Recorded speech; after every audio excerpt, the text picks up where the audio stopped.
Overall, this is a team that I think is going in the right direction. This team is on the right trajectory. Like many balls that Troy Taylor punts into the air, as high into the air as you could possibly imagine with that fourth-round pick that the Bears spent on him. That's how high this team can fly. Big punts. Huge. That's so stupid. Maybe we'll use that. I doubt it. Chicago Bears did not have the 2024 season that most people were expecting. Obviously, coming off a 7-win season in 2023, earning the number 1 pick in the draft by making a trade with the Carolina Panthers. You got the prince that was promised in Caleb Williams, and then you turn that into a 5-win season.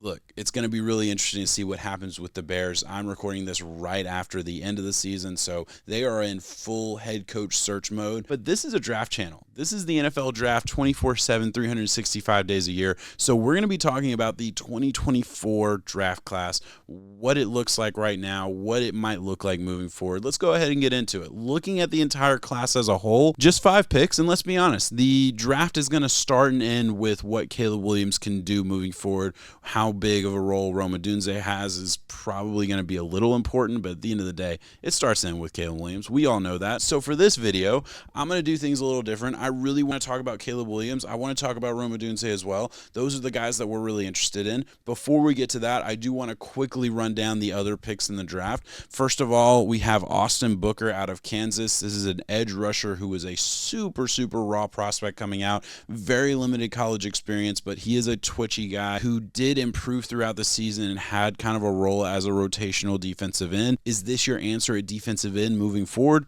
Probably not, but this is a guy who I think could have a bigger impact than what you would expect from your average 5th-round pick. So probably a good pick. We'll see. I don't know really what to expect, but that's kind of a future pick down the line. He was very raw coming out, and he's still pretty raw at the NFL level.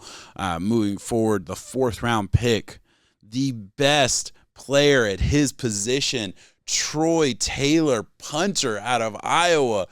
That's right. They grabbed a punter. 4th round, 121st pick. What else do? You get the guy with the biggest punts in the NFL, an absolute cannon of a leg. He's got punts, bro. He's got big punts.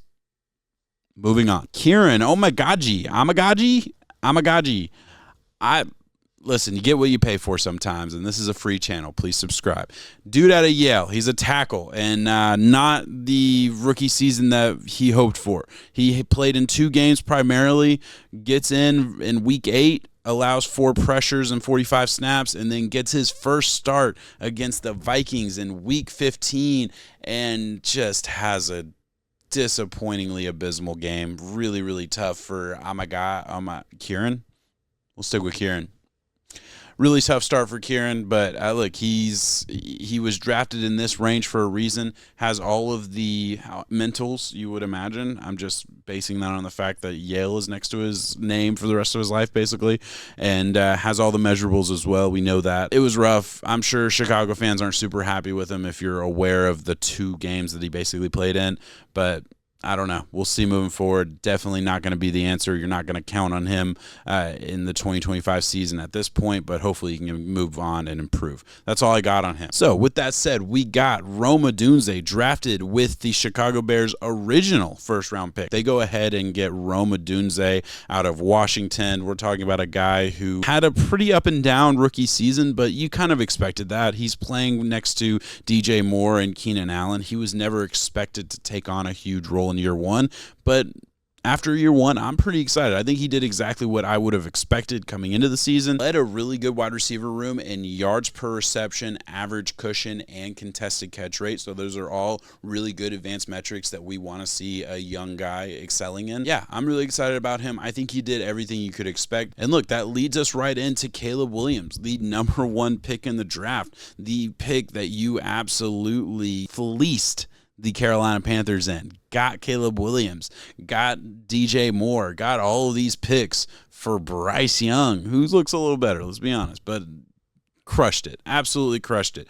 Great trade. Caleb Williams, I know, probably wasn't the guy that everyone wanted him to be, but I do blame more of the offense. Just from my opinion for a second. I think this was a scheme issue. I think this was an Eberflus issue. I didn't really love the fact that they kept Eberflus last year. As of recording this, I have no idea who their head coach is going to be. I hope it's Ben Johnson. For the Chicago Bears' sake, for Caleb Williams' sake, I hope it's Ben Johnson, but we don't know yet. I don't know what to expect. It's got to be probably an offensive mind, I would imagine. Caleb Williams was the head of a team that was 28th in points per game, 32nd in yards per game, 31st in passing yards per game, 25th in rushing yards per game, 28th in time of possession, and then 26th in red zone efficiency, and had a -7 turnover rate. These are not metrics we want to be a part of. These are not metrics that Caleb Williams wants to have his name next to, but he does. Now, I will say Caleb Williams had some good things going for him. He set a rookie record for the most consecutive attempts without an interception, 326 passing attempts without an interception. He did that while also having the most deep ball attempts of all quarterbacks in the NFL. Now, look, offensive line was an issue. Caleb Williams was also an issue when it comes to the sack rate. Like, I'm not going to completely give him a pass on that, but the offensive line was an issue, and that is going to get resolved. There's just no way it wouldn't be. I think that the scheme was a bigger issue than the talent around your team. You could definitely probably improve the running back, but I overall like Swift. I like Roschon Johnson. I think that's a solid combo, and if you went into 2025 with those pieces, I don't think anybody would bat an eye. There's some good running backs in this class, so we'll see if they try and change it up a little bit, but we'll see. Overall, this is a team that I think is going in the right direction. This team is on the right trajectory. Like many balls that Troy Taylor punts into the air, as high into the air as you could possibly imagine with that 4th-round pick that the Bears spent on him. That's how high this team can fly. Big punts. Huge. Seriously, though, this team has a ton of talent.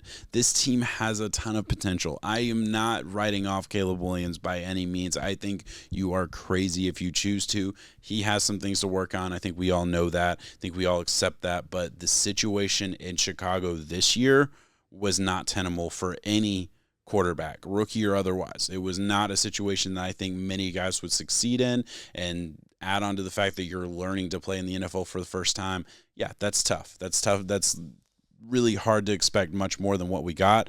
I'm really excited to see what happens moving forward. I'm really excited for the Chicago Bears as a whole. But with that said, I will get out of here. Thank you so much for watching. If you're here this long, hey, like, subscribe, all that stuff. I'm a draft channel, so I talk about all the teams, but I really try and go in depth on every team, so I will have specific videos that are meant for just Chicago fans, just like I will for every other NFL team. So if you're just a fan of the Bears and you only want to watch me talk about the Bears, hit the subscribe button and wait for the next Bears content. We're getting into draft season, so pretty much every player could be a guy that the Chicago Bears draft. So please like, subscribe, all that good stuff. Really helps me out, means a lot. I appreciate it if you do. Thank you so much for watching.